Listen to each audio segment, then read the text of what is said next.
Então vamos continuar na sequência do trabalho do André Luiz, o cientista espiritual.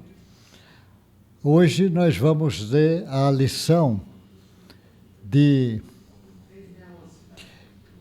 368, desobsessão e animismo.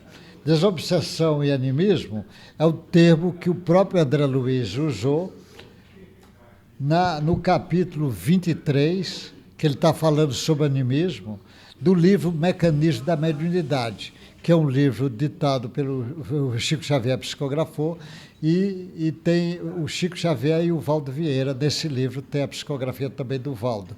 Isso está na Federação Espírita Brasileira, na FEB, você pode encomendar. Como ele está chamando a atenção do animismo, esse capítulo ele chama muito, porque eu sei que os cientistas vão debruçar sobre esse assunto, porque uma das coisas que aqueles que são contra o estudo da mediunidade, porque não acredita no espírito, não vai acreditar na mediunidade, é colocar como tudo se fosse uma coisa anímica, fosse do próprio espírito. E o André Luiz vai chamar a atenção que existem as duas coisas, e às vezes as duas coisas estão juntas e a pessoa precisa entender. Como ele vai falando nesse capítulo, ele foi falando da mediunidade e o animismo, mostrou a semelhança entre o espírito encarnado e desencarnado para entender isso, falou da obsessão e o animismo, falou no inimismo, o animismo e a hipnose, e agora ele vai falar sobre a desobsessão e o animismo, porque como tem a obsessão, o espírito tem também a desobsessão. Aí ele vai dizer que, inclusive, que existe caso anímico que o sujeito, na realidade, é hipnotizado à distância, que para manter aquela informação antiga cristalizada nele, é como se estivesse mantendo.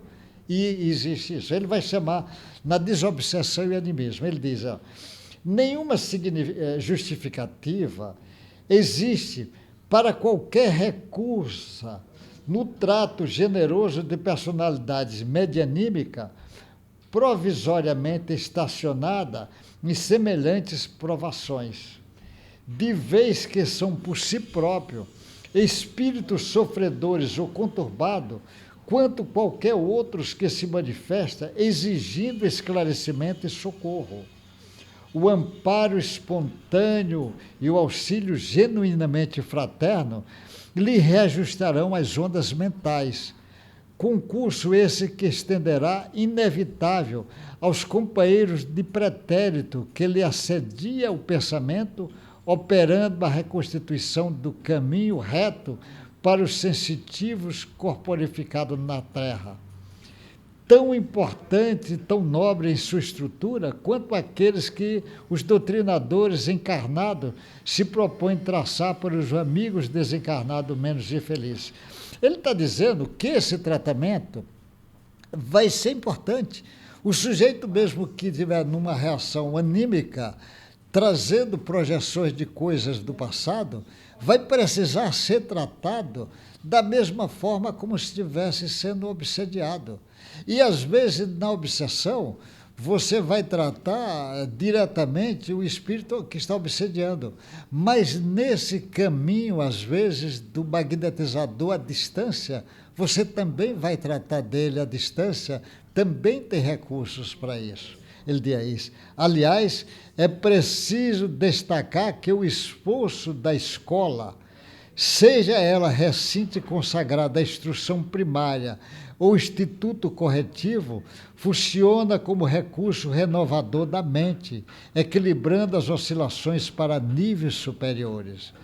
Não há novidade alguma no impositivo da acolhida magnâmica aos obsessores dessa natureza, hipnotizado por força que comanda espiritualmente a distância. Ele está dizendo que existem casos que é a distância, o sujeito está hipnotizado e ele está trazendo. Existem casos que ele está cristalizado em informações de 200, 500, 1000 anos atrás e precisa ser entendido para ele poder entender. Por isso que nas terapias de vida passada ele faz regressão e volta no passado e às vezes orienta ele por que aquele passado ele tomou aquela medida. Na hora que ele toma consciência, ele começa a fazer a mudança.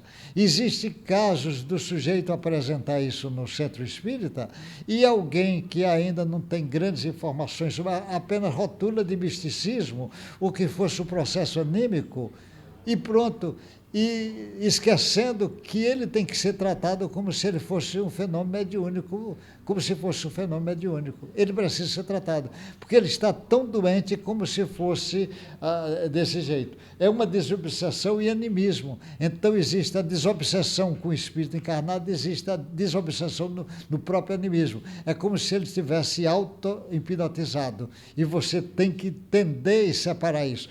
Isso daí, o sujeito diz, mas os cientistas vão estudar?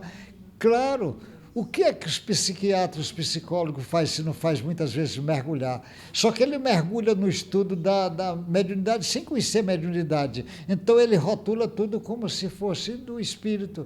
Ele está vendo espírito, é ele que está vendo, é a invenção dele, é a criação dele, que não existe espírito. Ele está ouvindo, é a invenção dele, não está. É como se ele estivesse fantasiando e às vezes ele não sabe separar o que é fantasia, o que é realidade, o que é anímico e o que é obsessão. O que é obsessão e o que é desobsessão. Esse caminho, o André está trazendo um capítulo desse que é tão pequenininho como desobsessão e animismo, ele será material de compêndios de estudos dos grandes mestres do psiquismo dentro de alguns anos. É só esperar para ver. O André Luiz já trouxe material para eles debruçarem e entender sobre isso. E essa correlação que ele faz com a hipnose e o processo de auto-hipnose e o animismo é muito interessante, como o André Luiz chama a atenção.